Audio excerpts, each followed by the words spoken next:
Entonces yo tuve la suerte de, sin conocerlo personalmente como tuvo ese, yo creo que lo conocí tanto o más que esa.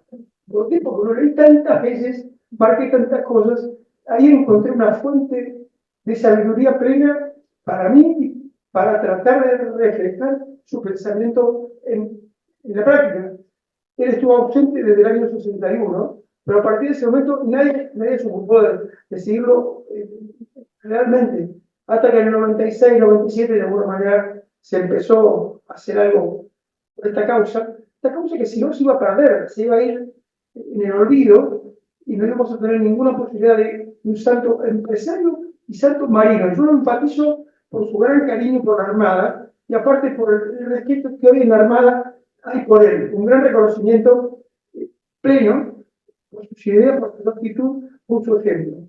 Así que sí, eso es un poco la pregunta. La pregunta es, Bueno, muchas gracias, Fernando. Voy a presentar ahora a Carlos Custer, un histórico dirigente sindical de ATE, UPC también. Intervino en varios foros internacionales, además es ex diputado provincial y embajador en el Vaticano. ¿No? Fue embajador. Bueno, mi pregunta tiene que ver con el tiempo en el que usted empezó a trabajar en Rigoló, tenía 16 años. Yo me detuve en el periodo porque vi que era entre 1956 y 1963. Y la verdad, la Argentina estaba en ebullición en ese momento. Entonces, usted llega a la fábrica y se encuentra con Enrique, que es una persona que miraba este lugar como si fuera una comunidad de vida. Bueno, y todo esto, ¿a usted cómo le impresionó? Bueno, primero que nada quiero agradecer a todos ustedes y a la Universidad Católica de Salta por la invitación y sobre todo por promover este acto de recordación y de proyección del arquitecto. Quiero decirle que, bueno, un recuerdo a Juan Carlos, que fue el que inició la causa, y Fernández Elizalde, que ha sido el motor de esta causa. También decir que, por lo que decía usted, conocí mucho a don Giussane, hablé en un congreso de Comunión y Liberación en Milán, creo que era el año 84, 85, y bueno, tuve una gran relación con muchos de sus dirigentes. Y es verdad que es un encuentro, don Giussane y el arquitecto. Seguramente que deben tener un diálogo muy interesante. Yo entro a la fábrica muy joven, a los 16 años, un lugar difícil, porque teníamos 8 horas y media de trabajo por día. Estábamos 6:15 de la mañana y salíamos 3:45 de la tarde. Para los 16 años era difícil, sobre todo que yo estudiaba en la escuela nocturna, así que volvía a las 3:30, yo vivía en Quilmes, la fábrica de la Zaperia, y bueno, al rato ya me tenía que ir a la Escuela Nacional de Comercio. Conocí a Enrique, sobre todo decir una cosa, era una persona buena. Yo diría, era un santo en su vida. Y yo era dirigente sindical, ya del sindicato de Virus, fui el secretario de la comisión interna cuando él era registrador delegado. Yo lo comento en uno de mis pequeños escritos. Cuando él quiere conocer a los dirigentes, lo que le extraña es que yo estaba con mi escudito de la acción católica. Se usaba, decíamos, la cruz azul en el campo de plata, era el escudo de los jóvenes de acción católica. Y él le llama la atención también el apellido. Mi padre había trabajado desde el año 14 en Rigoló, habían pasado mis hermanos mayores. Un poco también la sorpresa de uno de los Custer que era sindicalista, pero enseguida me dijo que quería hablar, y bueno, hubo una comunión, él siendo administrador delegado y yo dirigente sindical. Aquí tenía que explicar a mis amigos que la buena relación con Enrique, pero felizmente él tenía buena fama, porque como le decía de lo que Elsa o recién el video, Él no era el administrador delegado que se cree en el escritor. Iba a recordar inclusive las archas donde son los vidrios, donde se funde el vidrio, de la temperatura, no sé, debe ser 500, 600 grados. Andaban, pero por todos lados. Y sí, él no tenía una relación directa con los sindicatos, porque, bueno, había un gerente de personal, había un jefe de personal, pero 2 por 3 aparecía en las reuniones porque quería escuchar. Entonces tuvimos, yo diría, a pesar de nuestros diferentes roles, una gran comunidad. Y yo tengo una serie de testimonios, no los puedo repetir porque se hace largo, una serie de testimonios de lo que era su comportamiento, la coherencia de su comportamiento. A veces discutíamos, no siempre teníamos coincidencias, pero las coincidencias eran las mejores. Yo me recuerdo mucho de repasar con él las bases de la doctrina social, y estoy hablando todavía antes de la labor en Eserce, antes de Juan Pablo II, y cómo coincidíamos, ¿no? Lo que él significaba, el bien común, la justicia social, la distribución, el destino universal de los bienes. Realmente yo estaba asombrado por su coherencia. Y una sola anécdota la digo porque demuestra lo que decía en parte ese y también Fernando. En 1961 se crea el Obispado de Avellaneda. Yo era de Quilmes, todas nuestras jurisdicciones, el sur industrial dependía del Arzobispado de La Plata, bastante lejos en todo sentido. Y bueno, la creación de un obispado en Avellaneda, y además designan un obispo que había sido asesor nacional de la JOC, de la Juventud Obrera Católica, muy sensible en los temas sociales, Monseñor Emilio de Pasto, un gran obispo. Y bueno, se hace una comisión organizadora. Yo estaba con otros sindicalistas, Eleuterio Cardoso de la Carne, Mario Seco de la Madera, en la comisión, y un día llego y estaba Enrique Llores sentado. Entonces, en confianza, le digo, ¿pero qué haces acá? Me dice, es que yo paso siempre, y es verdad, la catedral de Avellaneda está sobre la avenida Mitre, que antes de la autopista era la vía troncal para ir al sur, entre la Verazategui, que además es donde él iba todos los días. Y si siempre veía la iglesia y decía, ¿cómo estarán los trabajadores? ¿Qué relación tendrá la iglesia? Y que sea en una zona tan industrial. Y dice, y entonces, el hecho de que designen un obispo para Avellaneda, a mí me parece que es importantísimo. También Verazategui, la fábrica que hay en esa posición. Entonces, fíjense, un hombre que era administrador delegado de una empresa de 3.600 trabajadores, que era el primer tesorero de la UNCA, que se tenía que romper la cabeza para conseguir fondos, que era el fundador de AGRE, y que además, pequeño detalle, tenía 9 hijos, se iba una noche para estar en una comisión organizadora de un obispado porque él creía que eso era importante para la iglesia y para los trabajadores. Bueno, de estos aspectos tengo muchos testimonios, pero bueno, no quiero hacerlo largo en la exposición. Le llevaba pizza para que coman. Bueno, tengo una pregunta también para Fernán, porque por tu trabajo has estado en varias audiencias con el Papa Francisco y los empresarios. Y en esto has dicho que él tiene un pensamiento muy claro sobre los empresarios. Recuerdo que hace poco tiempo, unas semanas atrás, cuando habló sobre la situación de violencia en la ciudad de Rosario, él dio un mensaje muy particular, porque él citó la bienaventuranza, felices los que trabajan por la paz. Y dijo que la figura del empresario en esta misión es fundamental. Él dijo que no solo podía impedir, lo digo textualmente, no podía impedir la complicidad de los negocios con las organizaciones mafiosas, sino también por su compromiso social. Entonces ahí mencionó a Enrique Llor y dijo, nadie se salva solo. Entonces, yo quería preguntarte, porque me interesa saber qué es lo que, cuando vos conversás con él, qué es lo que él espera también de ustedes, de todo el mundo empresario, ¿no? Bueno, hace un ratito dijiste que yo no compartía sus ideas cuando empecé. La realidad es que yo estaba exactamente igual a miles y miles de argentinos que prejuzgamos sin saber. opinamos de algo sin saber. Yo Enrique no lo conocía y no me gustaba sin conocerlo lo que yo pensaba que él decía y hacía. Yo lo imaginaba, un tipo socialmente y económicamente en alto nivel, pero que él no producía nada ni simplemente repartía. Y a mí me gustaba eso. Yo quería un empresario que fuera hacedor, productor, generara rentabilidad para los accionistas o ese tipo de cosas, y después, aparte, compartiera con su gente todo lo que se producía. Entonces, cuando yo tuve la posibilidad de empezar con esta causa, me tuve que enfrentar con un monseñor, no era candidato, un Bergoglio, que no quería saber nada con los empresarios. Y yo le decía, pero escúcheme, yo tardé varios meses en encontrar este señor y descubrir su personalidad fantástica.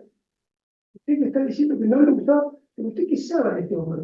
Por eso fue la arranque. No le cuento lo final porque ahora está convencido como no estaba nunca, y creo que es el único ejemplo empresarial que él siempre manifiesta. Yo no he escuchado frases sobre otro empresario. O sea, claramente, cuando hablamos ahora es muy distinto a cuando hablábamos antes. Yo, de hecho, veía muy poco futuro en la causa de Enrique Yo en la diócesis de Buenos Aires, donde estaba Bergoglio de arzobispo, porque pensaba que no iba ni siquiera levantar un papel para mirarlo. Ese nivel de molestia mirando. Con lo cual, yo que no soy livianito para actuar, forcé, y discutimos muchísimo, a nivel mal, pero mal. Y ahora luego nos hemos visto varias veces y de alguna manera yo le diría que claramente sin ser un promotor indebido, porque es un tema de santidad que tiene que ser solo por sus pruebas, no por influencia de nadie, hoy lo veo que es un claro ejemplo de persona que admite la posible santidad de Enrique. De hecho, lo ha dicho. Lo ha dicho. En una entrevista hace 4 o 5 años con Televisa, una periodista mexicana le pregunta cosas y él dice: yo estoy llevando acá en Roma una causa de un empresario rico, argentino, pero sano. Rico, pero sano. Ya lo veía antes de 5 años. Y ahora estamos como novios. Muchas gracias. Bueno, yo sigo haciendo preguntas, pero si el público, los presentes, quieren hacer alguna pregunta, pueden también intervenir. Bueno, lo que sigue también se lo voy a preguntar a Elsa, porque Enrique yo tenía un punto de vista muy particular sobre el matrimonio. Sobre él decía que también los matrimonios se tenían que preparar muy bien para recibir este sacramento. Y bueno, me gustaría que hicieras un comentario sobre estas intervenciones. Bueno, mi padrino, que era un primo segundo de él, me comentó que cuando, pero bastante menor, que cuando se estaba preparando para casarse, que lo llamó y le dijo: vení, vamos a hablar de ciertas cosas, ¿no? Como buscando también, él, como yo les había comentado, que en las cartas buscaba preparar bien su matrimonio con mamá, a distancia, que era por ahí más difícil, pero también eso mismo se daba cuenta que lo necesitaba expandir y difundir en los demás. Él estaba convencido lo que era que el amor de Dios tenía que estar entre medio del matrimonio, y hizo lo posible por apoyar, ayudar a mucha gente, sobre todo también cuando se casaban, dándoles consejos, haciéndoles a la gente de la empresa, de la fábrica también regalos diferentes. Tan es así que mamá también se le quejó una vez, decía: me parece muy bien que le regales esto, pero yo para casa también lo quiero. Él buscaba ese amor de Dios en la familia, y bueno, también participó en el movimiento familiar cristiano, dio charlas femeninas jóvenes, hay algunos apuntes de esas preparaciones que tenía para chicos de secundaria, así o sea, jóvenes recién universitarios, y hablaba mucho de su vocación, su misión, de lo que tiene que hacer, darse, hablaba mucho de ese que no es me tomo por esposo, sino que me doy como esposo. Y con eso, de la entrega mutua, le daba mucha importancia porque lo comentó muchas veces. Cuando él estaba ya muy enfermo, en sus últimas libretitas, donde él tomaba notas personales para cosas que leía o cosas que pensaba mientras leía, cosas profundas, él tenía también ese dolor enorme de dejar a mamá con ya de hijos chicos, ¿no? Y después lo pudo superar, porque él todo lo ponía en las manos de Dios, todo ponía como que esa fe enorme que tenía, como que todo lo iba a ir adelante con la oración y con todo lo que él estaba ofreciendo. Y nosotros nos hacía mucho de eso también, que todos los dolores, las cosas que teníamos nuestros dos abuelos que no eran muy practicantes, y era un dolor grande que tenían ellos en el matrimonio, los dos eran viudos, y siempre cualquier cosa que nos pasara a nosotros, y también cuando rezábamos el rosario, que lo rezábamos en familia todos los días, él rezaba también a ver, recemos por ellos para que se conviertan, y la verdad que tuvimos la gracia de poder saber que los dos se convirtieron antes de morirse. Gracias. Bueno, Carlos, a lo largo, estaba pensando que a lo largo de su carrera como sindical, como trabajador, usted conoció muchos empresarios. Yo sé que recién habló un poco de este tema, pero a mí me gustaría, si podía subrayar, qué diferenciaba a Enrique Llobet de otros empresarios que usted pudo haber conocido, ¿no? Y con los que pudo haber tratado, abordado conflictos y diferentes situaciones que le pudieron haber tocado en el mundo del trabajo, ¿no? Sí, como dijimos, Enrique era realmente un propulsor del diálogo social. Él era un buen administrador, porque su primera preocupación, yo lo digo en el video, era la rentabilidad de la empresa. Si una empresa no es rentable, por más buena voluntad y buen comportamiento, ni siquiera asegura el trabajo para los que trabajan. Entonces, él era muy buen administrador, pero tenía ese concepto de la justicia social y sobre todo de la empresa comunidad de personas. Yo lamento mucho, lo he dicho, él había hecho un borrador, me acuerdo, mi biógrafo, que me habían puesto unas líneas sobre la empresa comunidad de personas. Por las 7 o 8 mudanzas que he hecho, nunca pude encontrar ese pequeño. Pero eso demostraba su voluntad, de que en la empresa todo el mundo tenía un rol, había intereses contrapuestos, pero que había que lograr una síntesis. Yo creo que eso es un ejemplo. Y sin entrar en problemas muy actuales, menos de tipo discutible, yo hoy me pregunto, ¿qué pensaría? Porque me parece que además de recordarlo, Enrique y yo tenemos que tratar de proyectar su pensamiento y su comportamiento. ¿Qué pensaría Enrique y yo del anarcocapitalismo? ¿Qué pensaría de lo que se afirma que la justicia social es un robo? ¿Qué pensaría, no sé, donde el Estado hay que destruirlo porque es una entidad mafiosa? Yo no quiero ponerme en intérprete de Enrique, de lo que yo mismo pienso, pero conociendo todos los valores que él tenía y que practicaba, hoy yo, la verdad, estoy asombrado del comportamiento de los empresarios. Todo el mundo sabe que Argentina en 2023 estábamos muy mal. La inflación, la emisión de medidas, la corrupción, que no es de un gobierno, lamentablemente la corrupción es transversal a los empresarios, los políticos, los sindicalistas. El Papa Francisco mandó una carta a Rosario diciendo el problema de la droga no son los que la distribuyen. El problema de la droga hay que buscarlo en los políticos, en los empresarios y en la policía, y en la justicia, perdón. ¿Qué quiere decir eso? Que lamentablemente esté mal, y creo que es una de las condiciones si queremos salir adelante, es producir una transformación enorme, ética, social, moral, y lo que decía Enrique, promover el diálogo. No puede ser que nosotros vivamos la patria militar, la patria metalúrgica, la patria financiera, donde cada sector cuando llega al gobierno gobierna y aprovecha en función de sus intereses. Entonces yo creo que esa es una diferencia extraordinaria.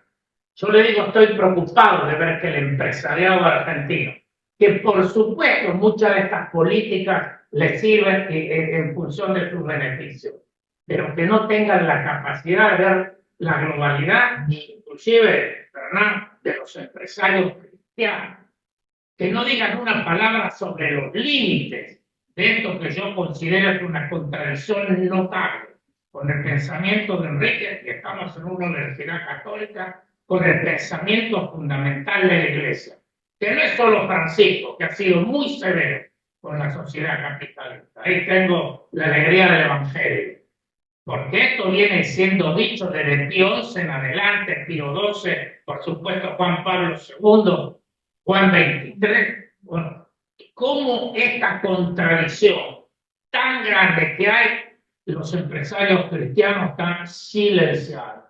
Entonces, realmente eso me preocupa y yo creo que es una diferencia sustantiva. El comportamiento, la coherencia, la responsabilidad social de Enrique Shaw, con lo que lamentablemente, y siempre hay excepciones, yo creo que hay otros Enrique Shaw también en el empresariado, conozco algunos, siempre hay excepciones, pero este comportamiento me parece de una gran irresponsabilidad. Muchas gracias. Fernán, te haría la misma pregunta. Me la dejó picando. Totalmente de acuerdo.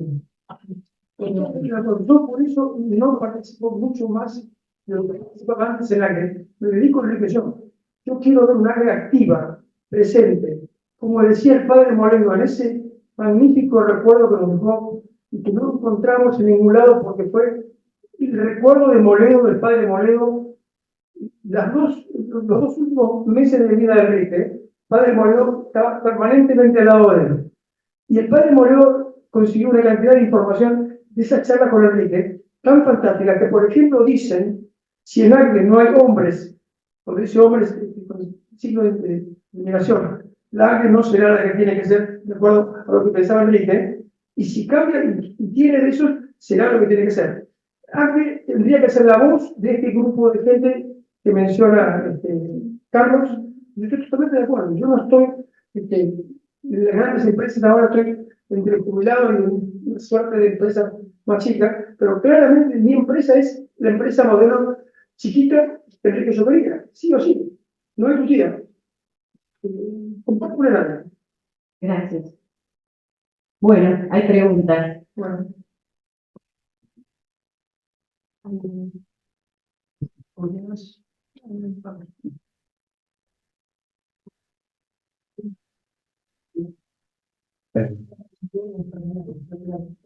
Bueno, yo estoy impresionado, digamos, por conocer a este hombre y entiendo un poco que relaba mucho, digamos, por los demás, pero ustedes que lo conocieron directa o indirectamente, te voy a preguntar cuál era la concepción sobre el trabajo que tenía Enrique.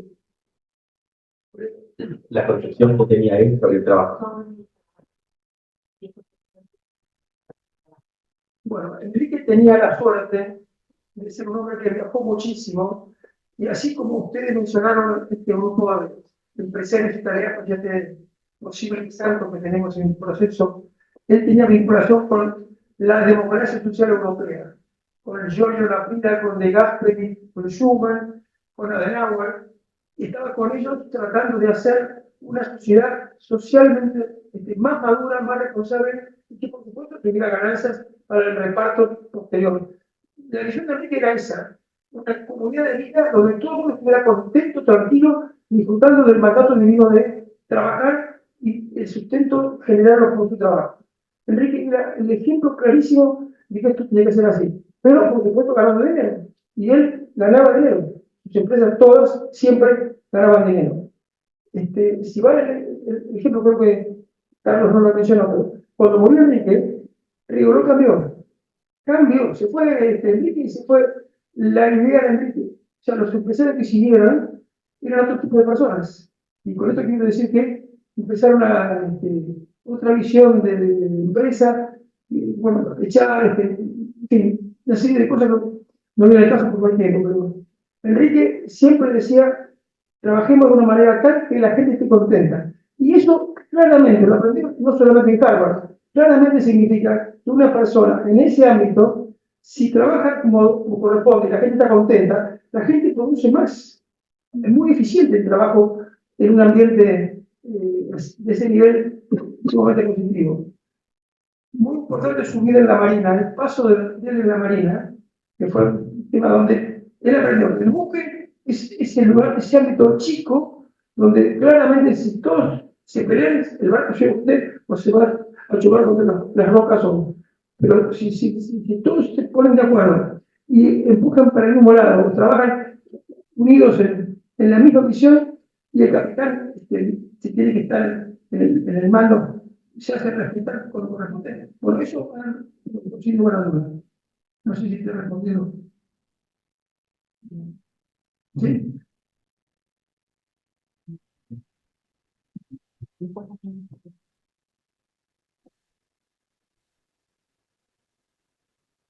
Hola, hola. Listo. Bueno, a ver, mil gracias a todos. Primero, pues la verdad que me conmueve todo lo que contaron. Y para vos, Fernán, te quería preguntar, porque vos contabas de tu tiempo y que lo teníamos que hablar.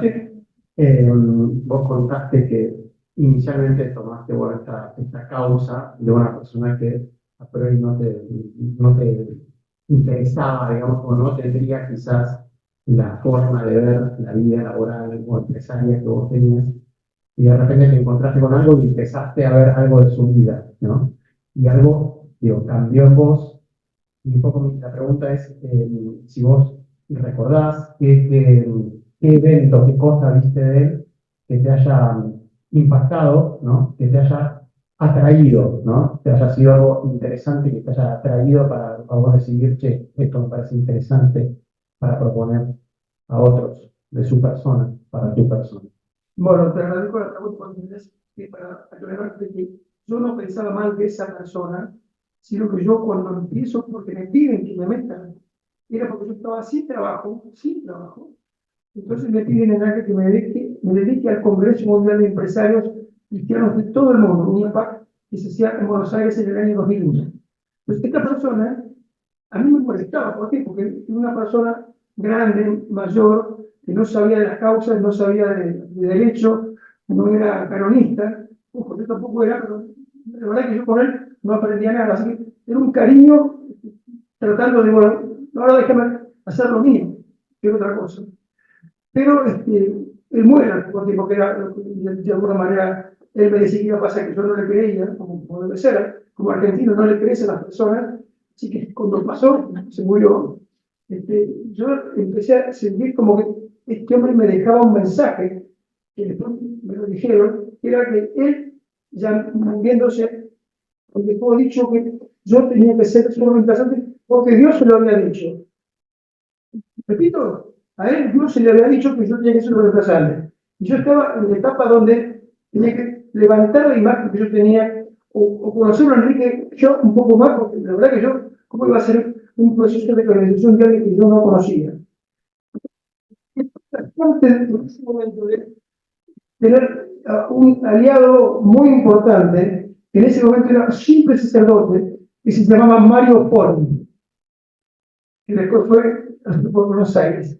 Y Mario Porni era el hombre de la parte histórica de la causa. Yo no tenía ni idea de causa, no soy abogado, no soy economista, pero estudié como si fuera a dar el examen final de mi vida.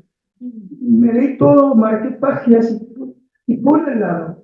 Y otro sacerdote que se llamaba Alejandro Bunde. La cuestión es que llegué a conocer tanto de Enrique y yo, que un día con el padre Porni, todavía sacerdote, dijimos, vayamos a recorrer esa empresa donde este hombre actuó, no solamente en Nicolás, sino las empresas familiares de su. Piensen ustedes en Plaza Hotel, en Ferrum, frigoríficos, empresas de seguro, mil lados. Tenemos con abogados, con auditorías, bueno, informes de todo tipo de color, y llegamos a la conclusión, tanto él por la parte religiosa como yo por la parte empresaria, que estábamos ante un caso que era como la punta del iceberg, una cosa que nos abrió los ojos totalmente. Así que tuve la suerte de empezar a meterme a fondo, y cada vez más, con lo cual llegué a conocerlo a Enrique tanto, me parece mentira, lo digo por como si me hubiera conocido. De hecho, algunas personas un día me han dicho, che, Fernando, ¿lo conociste Enrique? Yo no lo conocí, le digo, no tengo parentesco, nunca cobré plata de nadie, de la familia, nada. Yo no trabajé para ellos. Yo aparecí de costado y me dejaron entrar por suerte y aprendí. Hoy valoro grandemente esa chance, esa suerte que tuve. Y la relación con el padre Paul y después, a través del tiempo, llegar a ser arzobispo, me permitió a su vez llegar a pedirle una vez a una charlita con el arzobispo de Buenos Aires en ese momento que arreglaba el gobierno. Y me ayudó.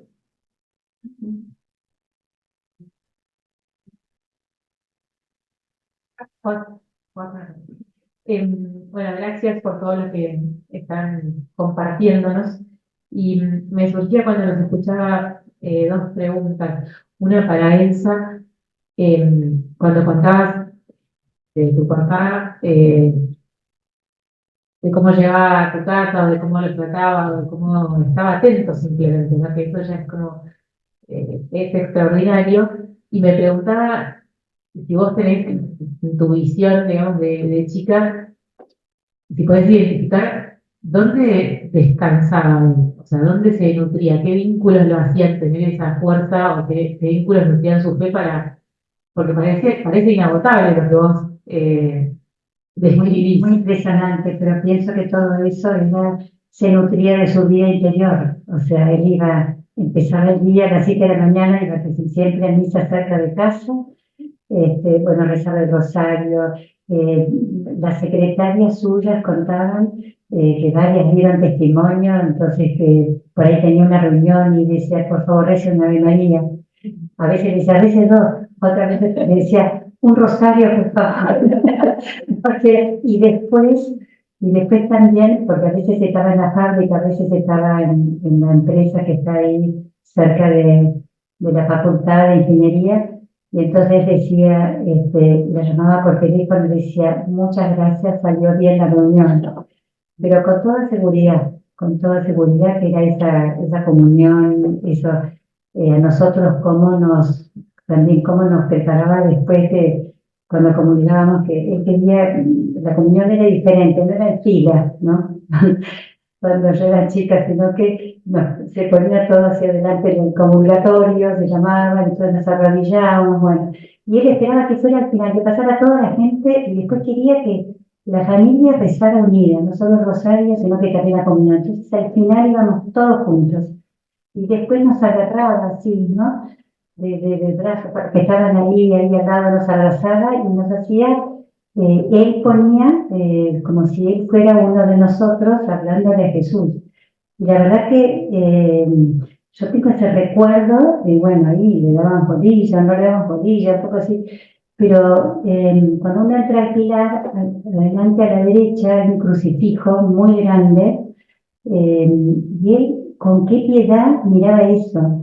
Ese crucifijo. Yo pienso, bueno, quizás de grande lo pensé, ya estaría enfermo. Él muchas veces hablaba de participar de la cruz de Cristo, de participar para llegar al cielo, todo ese sufrimiento que tendría también con la fábrica, con la gente, con mamá, pensando que nos dejaba con nosotros, ¿no?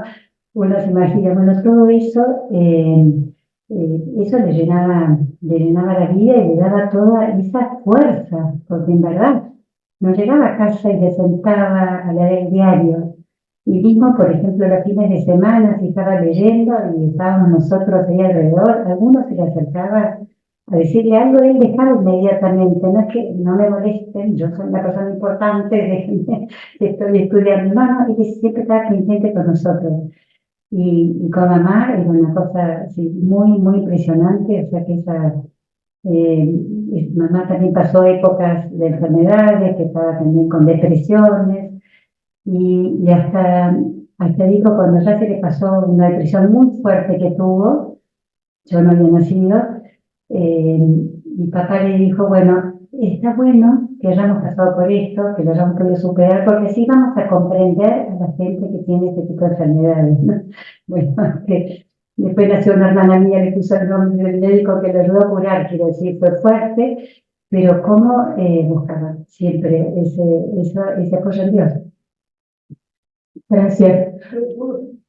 La creación de esto, de alguna manera yo tuve la suerte de leyendo, escuchando testimonios, viendo documentación de Enrique, hablando con la familia, llegar a la conclusión de que Enrique era un místico, y más a partir de cuando se le descubre la enfermedad. ¿Qué significa esto? Tiene una fuerza, la fuerza de los santos, incansable, incansable, y por supuesto no manifestaba ni dolor ni sufrimiento, todo lo ofrecía. Y eso, como que está en la línea, todo lo palpa, lo toca. Así que esto que Enrique hacía, y lo hacía siempre, era una formación inicial muy importante, de muchos años de trabajar su personalidad, pero aparte llegar a una situación donde claramente se percibía como si uno sintiera ese olor a rosa cuando uno visita a la Virgen, o estuvo la Virgen por acá, ese olor a santidad. Enrique la tenía.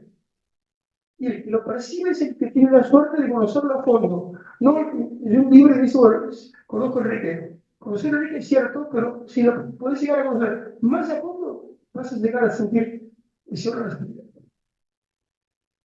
Gracias, Fernando. Impresionante. Me aprovecho que tengo el micrófono y hago la segunda pregunta, por favor. No, por ahí para el que la quiera responder, pero más pensándolo en el ámbito del trabajo, en el video Facundo Arana decía que generó polémicas, ¿no? Decía su manera, y me lo imagino así, ¿no? Como alguien con un ideal fuerte que vive persiguiendo ese ideal, genera indudablemente polémicas o al menos interpela. ¿Cómo, si tuvieron la oportunidad de identificar, digamos, cómo era la relación con sus pares, ¿no? Con las personas con las que tenía que discutir o tomar decisiones a nivel laboral? Yo creo que la relación con tu padre era siempre excelente, porque manejaba las discusiones o las peleas o los diálogos de una manera perfecta. Realmente era ejemplar. Así como nunca escucharon a los hijos peleas de los padres entre sí, tampoco se conocen peleas de los empresarios, los colegas con él. Él manejaba esto de una manera ejemplar. No le voy a decir que ganaba siempre, pero la realidad es que convencía por la actitud a muchos que venían con ganas de duros, y los convencía. Claramente ganó la batalla por varios cuerpos. Lamentablemente se fue joven, pero si hubieras, la frase típica de la, si hubiera vivido más años, no sé qué hubiera pasado de Argentina. Claramente, ciertamente. Yo lo dije antes, él tenía un gran respeto por los dirigentes sindicales. Fíjense que era un periodo difícil. El general Perón había sido derrocado por los militares, tuvo la dictadura de la Cruz Roja. Bueno, un periodo difícil, complicado, donde las tensiones eran muy grandes. Y por supuesto, en riguroso calculo que el 80% de los trabajadores eran peronistas. También el momento difícil que se pasaron. Y él que dice, mira, yo me gustaría aprovechar el 1 de mayo para hacer una misa. Yo lo digo en el testimonio. El 1 de mayo se hacía la misa del trabajo. Está ahí en la misa que habla es el padre Policicho, que era el párroco de la Sabey, que lo fuimos a ver. Y en la primera fila, atrás del rey, que siempre con su característico misal, de la época que se usaba en la época, ir a la misa por el misal, toda la comisión interna y muchos delegados sindicales, bueno, por supuesto, trabajadores de todos los niveles. Entonces, en un momento de tensiones, de dificultades, él hace una misa el 1 de mayo, el Día de los Trabajadores. Esto, digo, es un gesto que nos muestra, ¿no? La idea del acercamiento. Y me permito dos digresiones. La primera, que no quería dejarla pasar, Enrique es el que promueve el salario familiar en Argentina. Me acuerdo que hablábamos con Basilio Serrano, dirigente católico, político, que ocupó función importante. Decía, Enrique nos tiene loco con esta idea. Y después se impuso el salario familiar. Entonces, él no solo miraba a su empresa, miraba la globalidad. Yo creo que es una de las grandes conquistas que le demos a un empresario, el salario familiar. Que no fue iniciativa de un gobierno, fue iniciativa de Enrique. Y los otros dos comentarios que quería hacer. Él hizo mucho para que se creara una internacional de empresarios católicos o cristianos. UNIAPAC es la que se llama actualmente. Un presidente de UNIAPAC, que falleció, francés, fuera presidente de la compañía de seguros más grande de Francia, Michel André, publica un libro que se llama Capitalismo contra Capitalismo. Un empresario, presidente de UNIAPAC. ¿Qué es lo que él distingue? Lo que veíamos con Enrique, la economía social de mercado, él le llama la economía del Rin, porque son los países, Alemania, Bélgica, Holanda, Luxemburgo, que habían empujado esta suerte de consenso social, instaurado los consejos económicos sociales, en Alemania la ley de cogestión. Entonces Enrique eso le llamaba mucho la atención. Michel André, en su libro, retoma muchas de estas ideas. Una idea, digamos, de esta economía integrada, y donde, bueno, la justicia social sigue siendo uno de los pilares, pero, como decía también, nada quita de la mejor administración y de la rentabilidad de la empresa, que es base para poder hacerlo. Pero esta comprensión de Enrique, y le interesaba mucho, lo hablábamos, la economía social de mercado, que es la que impone Adenauer en Alemania, ¿no? En la reconstrucción. Y fíjense que lo social precede al mercado, economía social de mercado. Un poco también la idea del padre José Lebré, que es el gran inspirador del movimiento de economía humana, un poco esta idea. Yo creo que Enrique, alumbrado por estas cosas y a su vez ayudando a desarrollar estas ideas, lo que propone es una sociedad más igualitaria, más fraternal, más solidaria. Y como ustedes han visto, los sindicalistas y los empresarios también ahora podemos coincidir. Gracias. Muy bien, ¿tienen por allá las preguntas? Bueno, mi pregunta apuntaba a... Mi pregunta... Hola. Mi pregunta apuntaba un poco a la parte dura empresarial que es, tiene que ver con los números, la administración. ¿A él alguna vez 2 más 2 le dio 3, diríamos, en términos, no sé, también pensando en los despidos y en que una empresa está en riesgo y bueno, todo indica que la solución es una y en verdad él veía el factor del misterio en los números? Bueno, ciertamente pasó por muchas oportunidades donde la más fácil era echar gente o reducir el costo a mansalva. Claramente siempre manifestó que lo último que había que hacer era tocar su gente. De hecho, valen 2 ejemplos. Él descubrió en uno de los viajes a Europa o a Estados Unidos el tema que hoy es tan conocido, que es la tercerización. ¿Qué significa esto? La parte matricería de Rigoló, por ejemplo, había 500 personas trabajando haciendo los cajones para el depósito de las maderas de las botellas. Un día se dio cuenta que conseguía afuera más barato el palet y el cajón que hacerlo adentro. ¿Qué hizo? Pensó, no necesariamente 4 años, sino un poco de tiempo, se reunió con algunos amigos cercanos de la fábrica y se dieron cuenta que lo mejor era cerrar todo eso, echar a 500 personas completamente, pero dándoles, primero, todas las indemnizaciones que correspondieran. Segundo, les daban una serie de máquinas y les financiaban colocarse enfrente o cerca del Rigoló para que produjeran los esqueletos, los palets, todo lo que fuera reemplazable, y les dio el dinero para que de trabajo. Esto no es que fue bien recibido internamente los accionistas, pero claramente fue una solución que con el tiempo se demostró que era la mejor solución. ¿Por qué? Porque rápidamente volvieron a tener los costos acotados por el beneficio de esta medida, y la gente, bueno, tuvo la suerte de poder salir por la puerta grande. De hecho, yo les diría que si hay algo que Enrique manifestaba antes de morir, era guarda que viene el plástico. el plástico, los cartones de plástico, venían, pero bueno, él no pudo bajar el tema ese. De vuelta, cuando Enrique muere, cambia todo y vuelve a ser un tema donde la prioridad es echar. Ustedes vieron la circular que él hizo la noche del 11 de septiembre de 1959. Plena enfermedad de él, plena enfermedad. Ustedes van a ver que en esas dos hojitas que él hizo, hacía inspirado, yo diría, puede ser sustituida por otra, porque cada persona, decían ya los griegos, es un microcosmos, un mundo, y quien salva a una persona es como que salvar a todo el mundo, ¿no? Si uno no entiende. Digo, en esas dos hojitas, entre otras cosas, dice: el trabajo es deseado por Dios, es un mal moral dejar a la gente sin trabajo. Pero al final dice claramente que si el número no da, hay que actuar. Si se afecta el bien común de la empresa, que es lo principal, si afecta a todos, hay que actuar. Haciéndolo de una manera tal que evidentemente el impacto negativo sea el menor.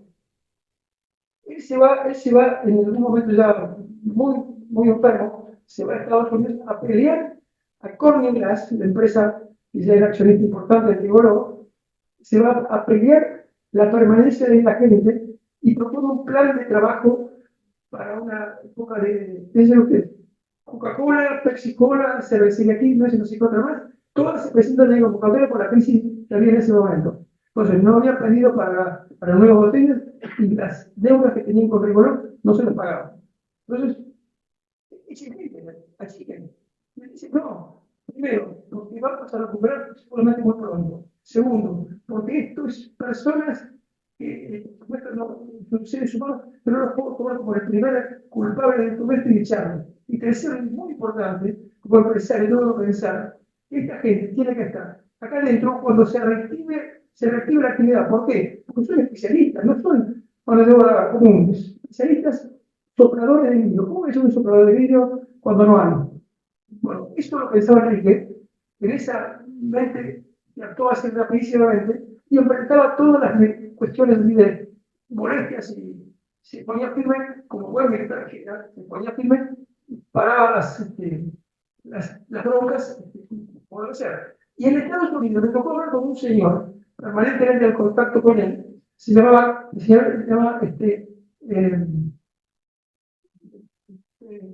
bueno, que después iba a ser número uno del mundo en Corning Glass. Avery Hopton. Su padre en ese momento, su hombre de contacto en Corning Glass, era Avery Hopton.